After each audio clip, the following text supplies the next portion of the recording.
ಬಾಗೇಪಲ್ಲಿ ತಾಲೂಕಿನ ಬೆಳ್ಳೂರು ಪಂಚಾಯತ್ ಬೆಳ್ಳೂರು ಗ್ರಾಮದಲ್ಲಿ tennis ball cricket tourney ನಮೋ BSY cricket cup 2026 ಆಯೋಜನೆ ಮಾಡಲಾಗಿತ್ತು. ಬೆಳ್ಳೂರು ಪಂಚಾಯತ್ ವ್ಯಾಪ್ತಿಯಲ್ಲಿ ವಿವಿಧ ಗ್ರಾಮಗಳಿಂದ ಬಹಳಷ್ಟು ಕ್ರಿಕೆಟ್ ಯುವಕರು ತಂಡಗಳು ಈ ಟೂರ್ನಿಯಲ್ಲಿ ಪಾಲ್ಗೊಂಡಿತ್ತು. ಈ ವೇಳೆಯಲ್ಲಿ ಬಿಜೆಪಿ ರಾಜ್ಯ ಕಾರ್ಯದರ್ಶಿ ಸಿ ಮುನಿರಾಜುರವರು ಮಾತನಾಡಿ, ನರೇಂದ್ರ ಮೋದಿಯವರು ದೇಶದ ಸುದೀರ್ಘ ಪ್ರಧಾನ ಮಂತ್ರಿಯಾಗಿ ಹಾಗೂ ಬಿಎಸ್ ಯಡಿಯೂರಪ್ಪನವರು ರಾಜಕೀಯ ಪಯಣ 50 ವರ್ಷ ಪೂರೈಸಿದ ಪ್ರಯುಕ್ತ ಬಾಗೇಪಲ್ಲಿ ವಿಧಾನಸಭಾ ಕ್ಷೇತ್ರದಲ್ಲಿ ಬಾಗೇಪಲ್ಲಿ, ಗುಡಿಬಂಡೆ, ಚೇಳೂರು ತಾಲೂಕುಗಳ 33 ಪಂಚಾಯಿತಿಗಳಲ್ಲಿ ನಮೋ ಬಿಎಸ್ವೈ ಕ್ರಿಕೆಟ್ ಕಪ್ ಹೆಸರಿನಲ್ಲಿ ಯುವಕರಿಗೆ ಪ್ರೋತ್ಸಾಹ ನೀಡುವ ಉದ್ದೇಶದಿಂದ ಕ್ರಿಕೆಟ್ ಟೂರ್ನಿ ಆಯೋಜನೆ ಮಾಡಲಾಗುತ್ತಿದೆ.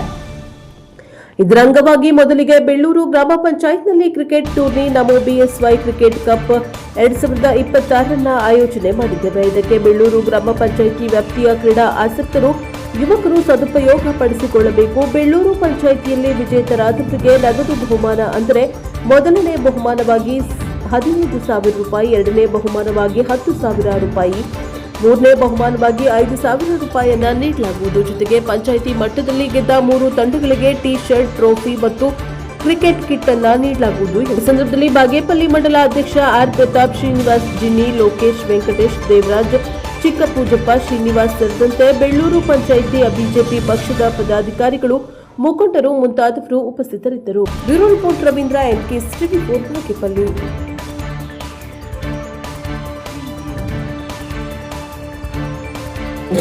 ಪಂಚಾಯತಿ ಮಟ್ಟದಲ್ಲಿ ಎಲ್ಲ ಪಂಚಾಯತಿಯಲ್ಲಿ ಬೂತ್ ಮಟ್ಟದಲ್ಲಿ ಪ್ರತಿ ಗ್ರಾಮದಲ್ಲಿ ಯುವಕರಿಗೆ ಒಂದು ಆದ್ಯತೆ ಸಿಗಬೇಕು. ಅವರ ಒಂದು ಕ್ರೀಡೆ ಅವರ ಗ್ರಾಮಕ್ಕೆ ಮೀಸಲಾಗಿರಬಾರ್ದು. ಇದು ತಾಲೂಕ್ ಲೆವೆಲ್ಗೆ ತಗೊಂಡು ಹೋಗ್ಬೇಕು. ಅವ್ರನ್ನ ಡಿಸ್ಟಿಕ್ ಲೆವೆಲ್ ಅಲ್ಲಿ ಗುರುತಿಸ್ಕೋಬೇಕು. ಯಾರು ಕ್ರೀಡೆ ಚೆನ್ನಾಗಿ ಆಡ್ತಾರೆ ಅವ್ರಿಗೆಲ್ಲ ಒಳ್ಳೆ ಹೆಸರು ಸಿಗಬೇಕು, ಅವಕಾಶಗಳು ಸಿಗಬೇಕು ಅನ್ನೋ ಉದ್ದೇಶ ಇಟ್ಕೊಂಡು ಪಂಚಾಯತಿ ಮಟ್ಟದಲ್ಲಿ ಪ್ರತಿ ಪಂಚಾಯತಿಯಲ್ಲೂ ಕೂಡ ಒಂದು ಕ್ರೀಡೆಯನ್ನ ಆಯೋಜನೆ ಮಾಡಿದ್ದೀವಿ. ಅದು ಯಾವ ರೀತಿ ಅಂತ ತಮ್ಗೆಲ್ರಿಗೂ ಈಗಾಗಲೇ ಕರಪತ್ರದ ಮುಖಾಂತರ ಆ ಒಂದು ಪಾಂಪ್ಲೆಟ್ ಅನ್ನ ಮನೆ ಮನೆಗೆ ತಲುಪಿಸಿ ಎಲ್ಲ ಯುವಕರಿಗೂ ಸೇರಿದೆ. ಅದು ಪ್ರತಿ ಗ್ರಾಮದಲ್ಲಿ ಇರ್ತಕ್ಕಂಥವರು ಆ ತಂಡ ಪಂಚಾಯತಿ ಮಟ್ಟದಲ್ಲಿ ಬಂದು ಆ ಪಂಚಾಯತಿ ಮಟ್ಟದಲ್ಲಿ ಫಸ್ಟ್ ಬಹುಮಾನ, ಸೆಕೆಂಡ್ ಬಹುಮಾನ, ಮೂರನೇ ಬಹುಮಾನ ಅಂತ ಏನು ಇಟ್ಟಿದ್ದೀವಿ.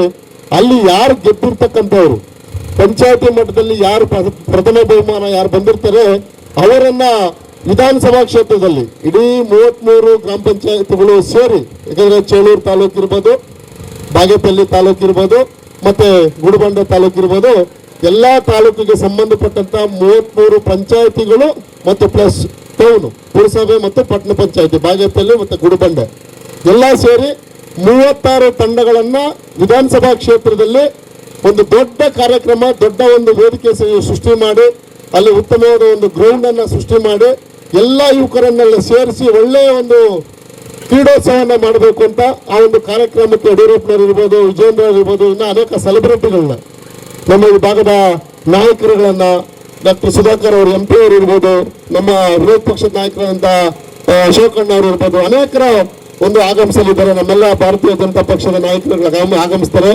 ಆ ಒಂದು ಕಾರ್ಯಕ್ರಮನ ಯಶಸ್ವಿಗೊಳಿಸಬೇಕಾದ್ರೆ ಇಲ್ಲಿ ನಾವು ಕ್ರೀಡೆಯನ್ನ ಪ್ರೋತ್ಸಾಹಿಸಿ ನಾವೆಲ್ಲ ಕೂಡ ಪಂಚಾಯತಿ ಮಟ್ಟದಲ್ಲಿ ಉತ್ತಮವಾದ ತಂಡ ಗೆದ್ದು ಆ ಒಂದು ಭಾಗಕ್ಕೆ ಬರಬೇಕು.